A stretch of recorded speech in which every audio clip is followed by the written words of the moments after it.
Iowa State's a very good offensive team.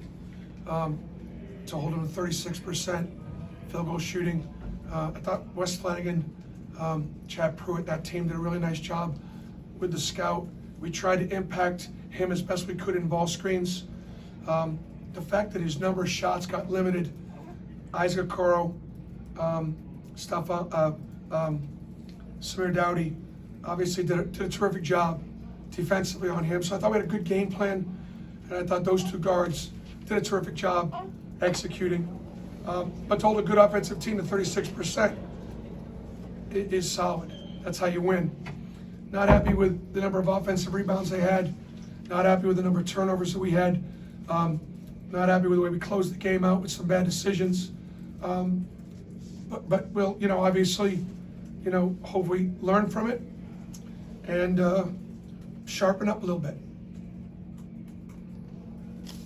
I think it was important for Auburn to hold serve at home.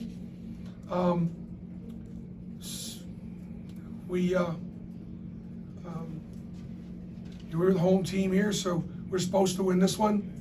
We did. A couple years ago, 2 years ago, when we went to TCU, we were a pretty big underdog and had a great win for the SEC, and that matters a lot to me. That Auburn's not holding the league down any longer in men's basketball. The three-point barrage there in the first half, what went into that? Well, I thought the pace was really good. I thought we were getting really good inside-out looks. Obviously, it was great to see D'Angelo get comfortable. When Anthony McLemore's making shots, things really open up for us offensively. So you have two bigs there make 6 threes. I don't care what you're running, your offense is going to run better. Isaac Okoro is still the nightmare matchup, inside and out. I thought Javon and Samir and Isaac did a really good job getting downhill and getting to the rim and turning corners. And that's a big part of our offense, and I thought we finished at the rim better today. How big of a difference was Austin Wiley defensively for you, and when he was on the court and when he was off the court, you seemingly lost a little bit of something there in the second half? Well, I thought Austin was really good in ball screen defense. Their strategy was to try to, pull him away, from the basket, and I thought he engaged in the ball screen.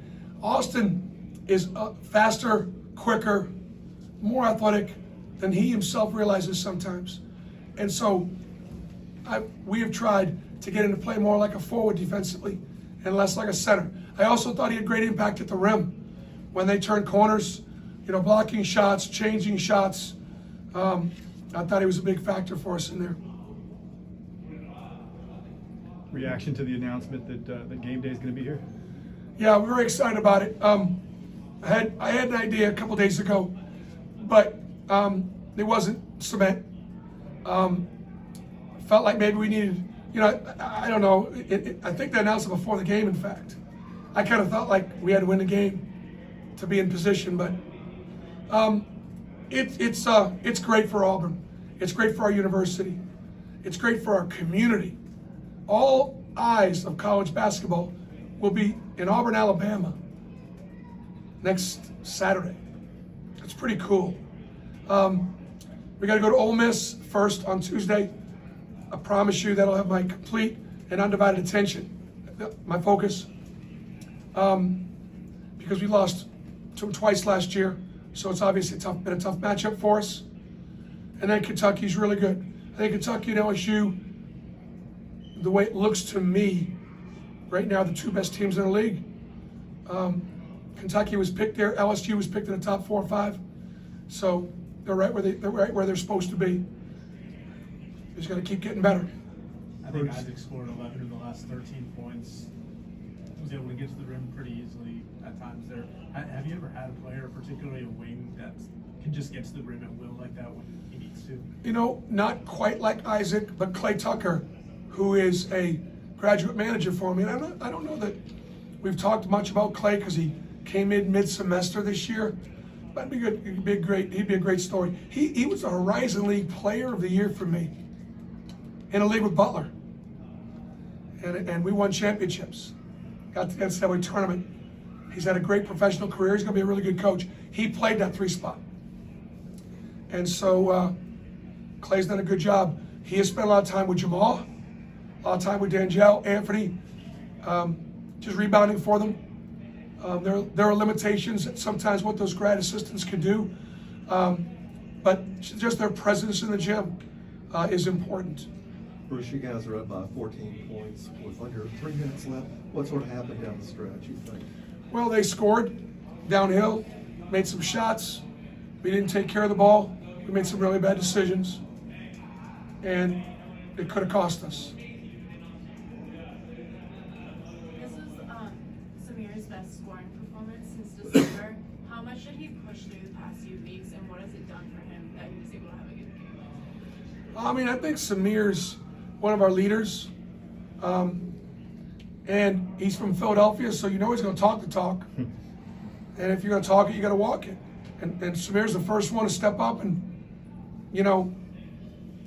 say, yeah. He took on the challenge defensively, and he obviously was a little bit more aggressive on the offensive end. But again, I would like him to shoot a better percentage than 5 for 13. I'd like to shoot a better percentage than 1 for 6 from 3. I'm glad he got the 6 rebounds and played and 5 assists and, did that, but he can play better. He needs to play better for us to beat the best teams on our schedule. Is it comforting at least to see him be able to have that kind of impact on the game even when he's not shooting as well? It is. I rely on Samir defensively. He is. My job as coach is to get them to play the way they're capable of playing, and I'd say that in some cases that's happening, in some cases it's not. The good news is, if we can get there, we can get better. If we don't, we won't beat the best teams in our schedule. Just that simple. Everybody good?